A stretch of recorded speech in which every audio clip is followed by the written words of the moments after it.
Hey, you guys, it's Ashley and Carlton from Unspoken Vows. Thank you guys for tuning in. If it's your first time joining us, welcome. And if you've already been seeing us for a while, we're glad for you guys to be back. But this week, we're going to be really tackling one of the most talked about issues as it relates to dating, marriage, and relationships. It seems like it might be something simple, but it's actually very complicated. And this week, we want to really just kind of delve in and talk about intimacy.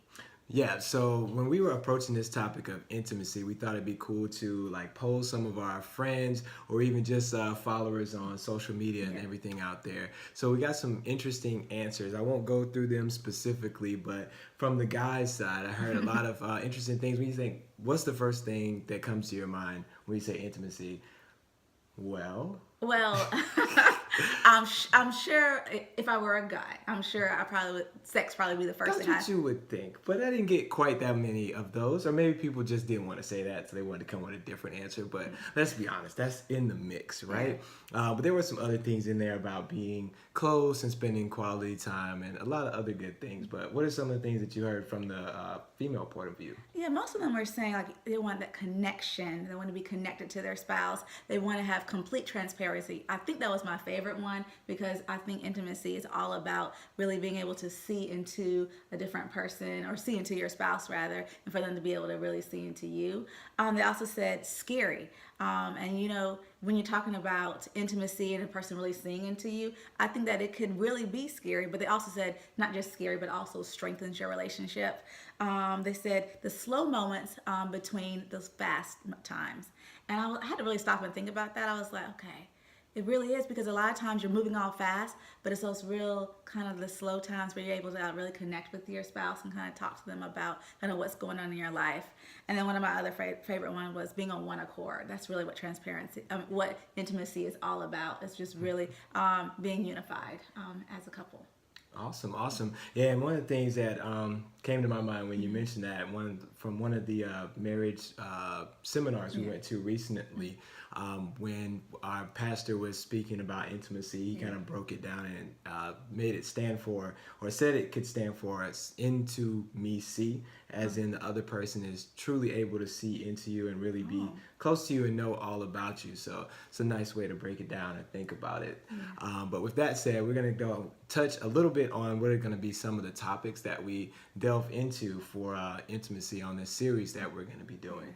Yeah, we talked about really intimacy kind of being kind of one track mind sometimes. You think intimacy, you hear intimacy, you're like sex, but it's really deeper than that and it's more complicated than just the topic of sex, which sex is a very important part of intimacy, but it's not the only part of intimacy. So actually, for the next couple of weeks, we're going to be talking about the 5 sides of intimacy. So I kind of want to let Carlton kind of kick us off and talk about like one of the top 5 sides of intimacy. Okay. So the first one up, we'll just go ahead and start with the obvious, just sexual intimacy. So everybody knows that one, or at least we think we know it, because doing the deed is a big part of it. But even beyond that, it's certain things that go into it that sometimes we miss. The connection leading up to it, or during or after, or just really making it a special experience and not just a physical expression. So I want to spend some time talking about that and how we can make that a better or area where you can really use that to connect with your spouse in a deeper way. So it's deeper than just sex.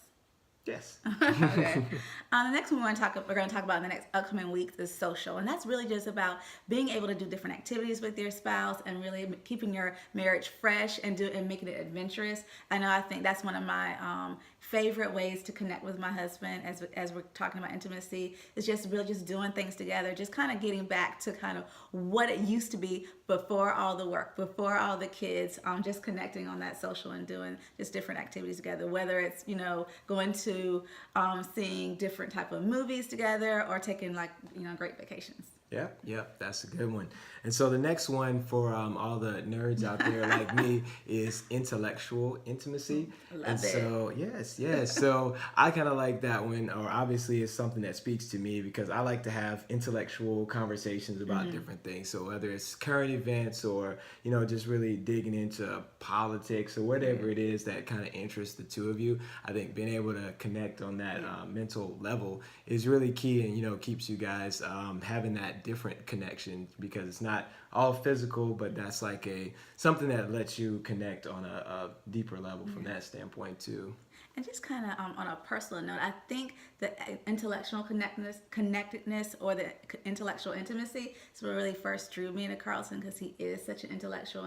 I love someone who's so intelligent. So that was, I love that about you. That'll work. Whatever gets it done. And I think for women, the next one is really a hot topic as far as it goes with intimacy. Is the emotional connectedness, really being able to be emotionally intimate with your spouse, and that being able to share your dreams, your fears, your goals, and just for them to be able to want to hear that, not just them listening, but also responding to you and making them feel like, you know, what you're going through in your life really and truly matters. Yep. That's a good one. I'm even looking forward to the blog that you're going to write on now, because sometimes the emotional intimacy kind of is lost on us guys sometimes. So hopefully we can learn something from that. Of course. And the last one that we're going to touch on is spiritual intimacy. So that's really just talking about having a relationship with the two of you guys and also keeping God in the middle of that. So I think it's one of those things where it's deeper than just going to church together, because a lot of times you go and you sit, you walk out and you say, all right, we're spiritually connected. But just taking that one step further, whether it be even just talking about the sermon that you just heard, talking through what it meant to you, sharing notes, talking through that, praying together, also doing maybe even a Bible study together, reading a book together, and just connecting and building your faith together, and seeing what that can do for your marriage and for your family is very important, and helps to build on that as well. Yeah, true.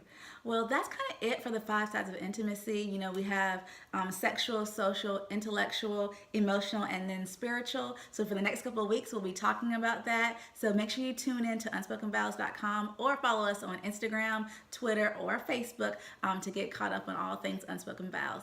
Thank you guys, and until next time. Alrighty. Bye, guys.